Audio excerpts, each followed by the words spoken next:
Oh my god, this thing is looking good. Hello everyone and welcome back to the garage.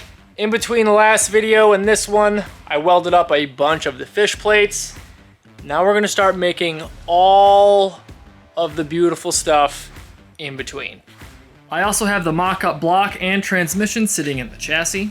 So that is a 4L60 that I gutted for mocking up in here. And I'm doing that because I have a 4L60 in the truck and it is performing phenomenally. This one was a 4-wheel drive trainee, so I ended up having to get a 2-wheel drive tail housing. Grab a couple bolts. Tail housing is on, so now I want to set the drive line angle. Since I'm using the stock C5 motor mounts and C5 cradle, the motor is quite a bit lower and further back than it would be in the truck. So I'm pretty sure that I can set the motor level and we'll have a nice, fairly parallel drive shaft when we're done.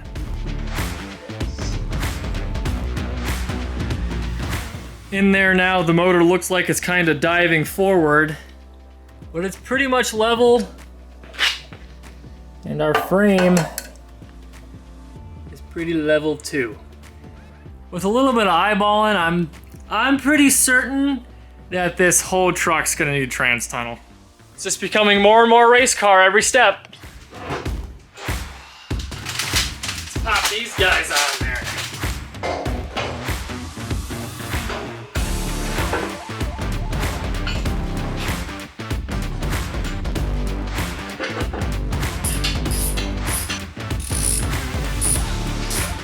Holy crap, this thing's gonna be nuts. Sneak peek of an upcoming video. Anyway, got my extra set of heads on there and the headers from my run stand. So these are not the headers that I'm going to use when the truck is done. I'm hoping I can use the ones in the truck. If not, I might have to get a set of Corvette long tube headers, or worst case scenario, custom make a set. But fingers crossed that those headers will work. But let's talk about the bracing. So the bracing is what's going to keep this frame from twisting when we're coming hard in and out of corners.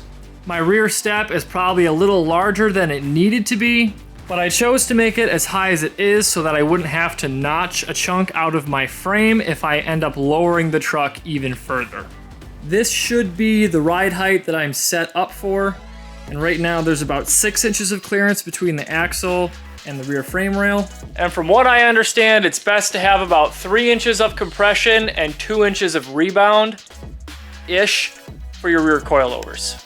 Anyway, since I have such a large step, I'm gonna need a little bit of extra bracing. So now with the transmission sitting in there, I can see pretty much where my drive shaft is going to be hanging out. So now I can better visualize what the center section is gonna look like, because this is where the chassis is gonna see the most flex.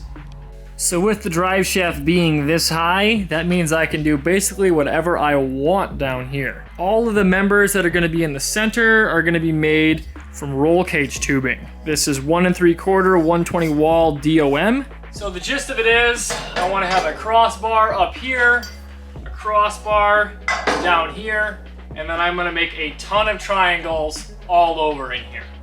So between these two crossbars, we're going to have bars that are going to come up, link in the center, so we'll have a nice strong cross brace section at the top, and then make some sort of an X that's going to incorporate the transmission cross member and space for the exhaust to come through. So now I'm going to take a bunch of measurements of the transmission's position and get some reference geometry in CAD. It's been a couple days and I've spent a lot of time on the computer. Let's check out what we got. So here is the frame in CAD, and you can see a couple sneak peeks of the next couple steps for the frame. But we're mainly going to be focusing on all these light red bars that are in the center. These gray dashed lines hanging out here are all the reference geometry for the transmission. This box is the location of the trans pan with a little bit of extra room around it.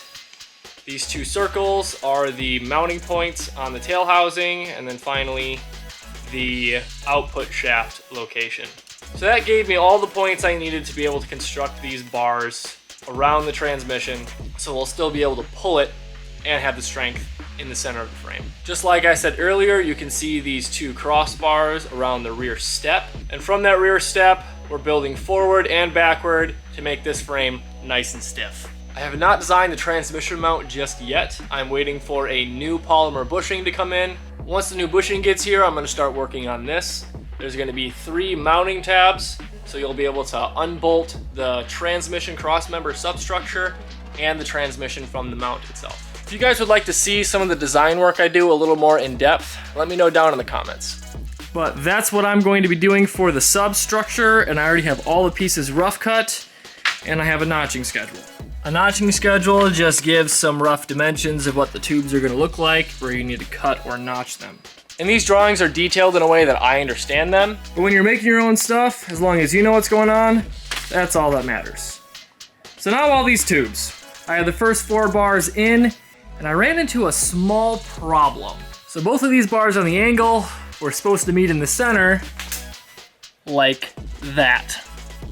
Just to be sure, I went through and took a bunch of measurements of how the frame is compared to what I have in CAD. And good thing is, everything's the same, so the bar's wrong.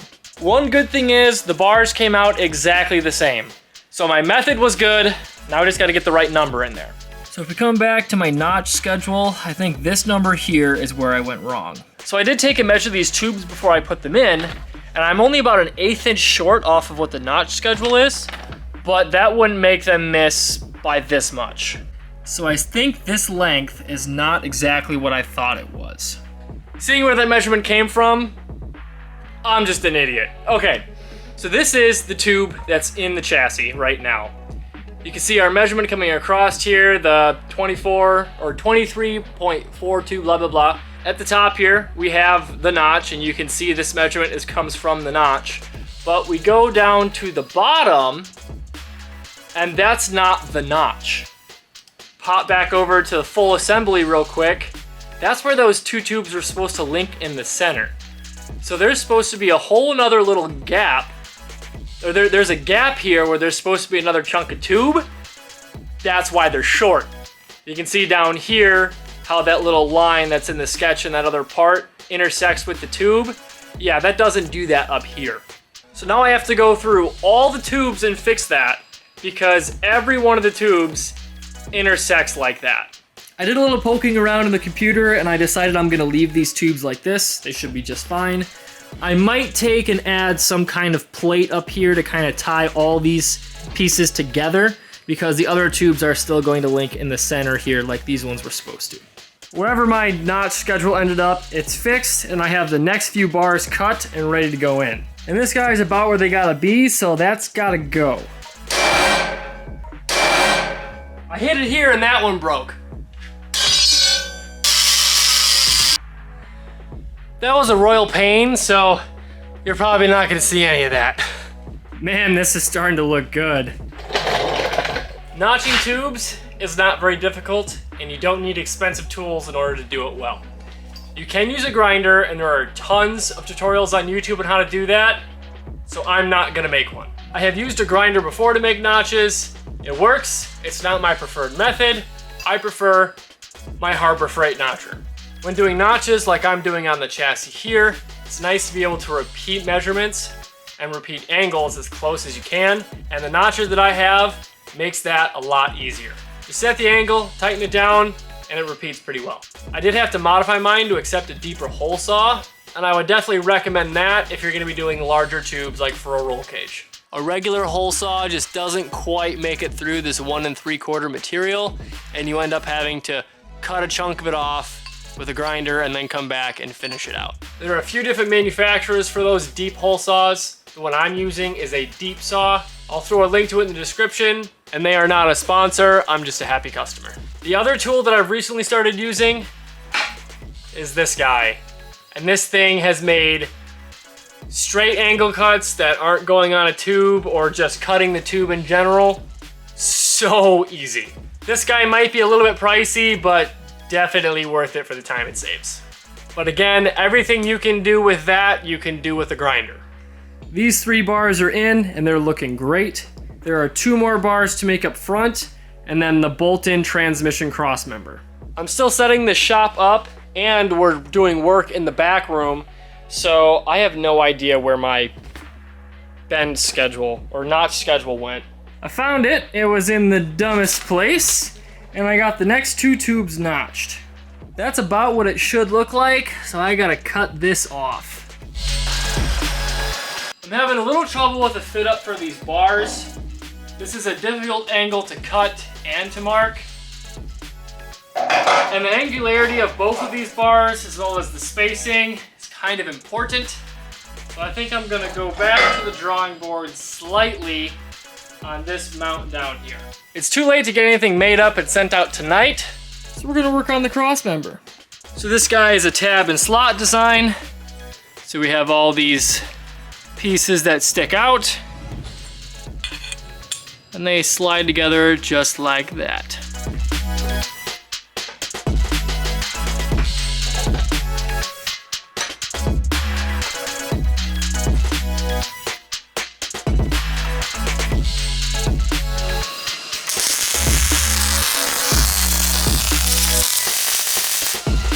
So that is the transmission crossmember.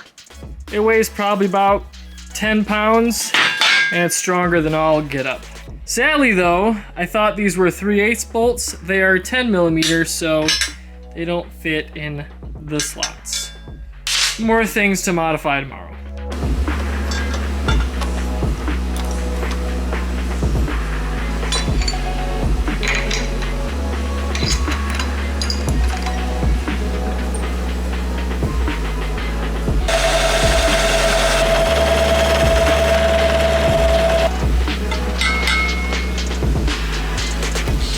It's a new day, and I've got new parts.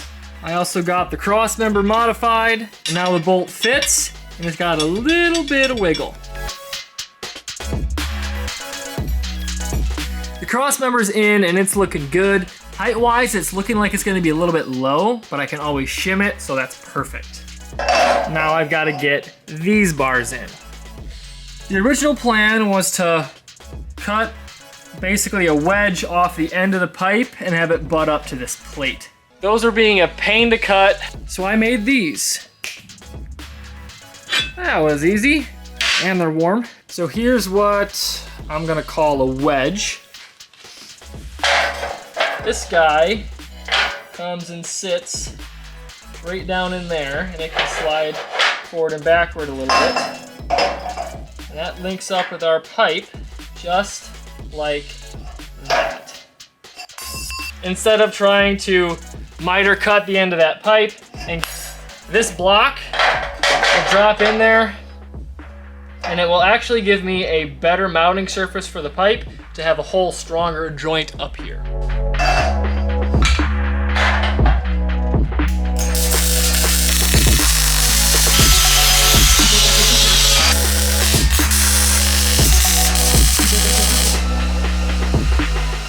Last thing to go in are these tabs that the transmission crossmember bolts to. I kind of nailed the height of this thing, so I hope my driveline angle is correct.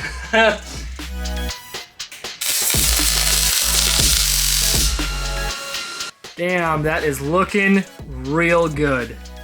Transmission height is basically perfect. I am very happy with how that turned out.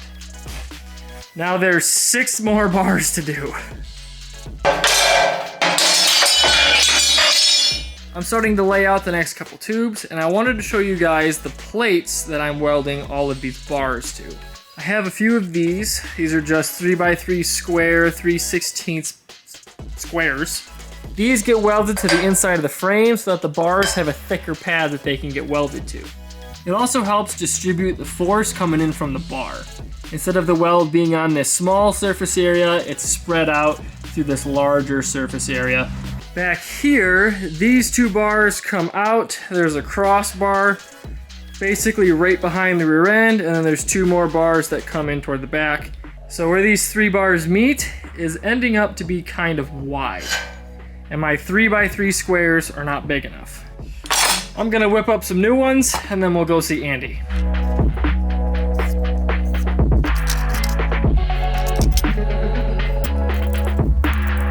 There we are. Some of y'all think I'm cheating using CAD, but I can do CAD too. Works just as well.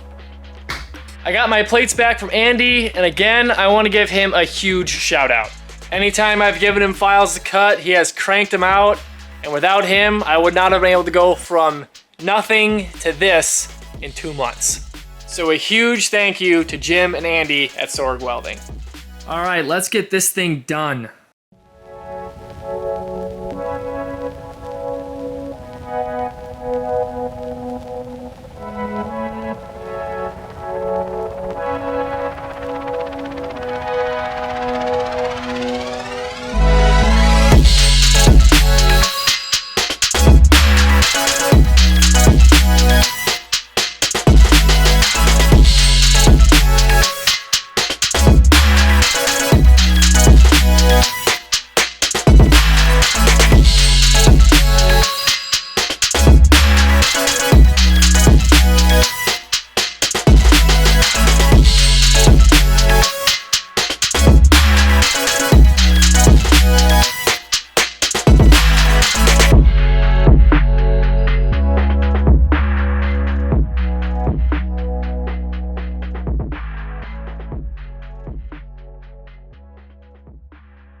Oh my god, this thing is looking good. All the bars are in and oh my god, it just looks so sweet. Now just imagine coilovers mounted on the sides right there, 3-link. Oh, this thing's gonna be so cool. I don't even know what to say to you guys. I was looking through my pictures today and this is the thumbnail on part 1. October 19th. And today is December 29th, and we basically have a full chassis. So in 2.5 months, this went from nothing to this. A lot has been done, but there's still a lot to do if we're gonna make it to the Pro Touring Truck Shootout in April. If you wanna see if we make it, hit that subscribe, but that's gonna be the end of this video. Thanks for watching, and we'll catch you at the next one.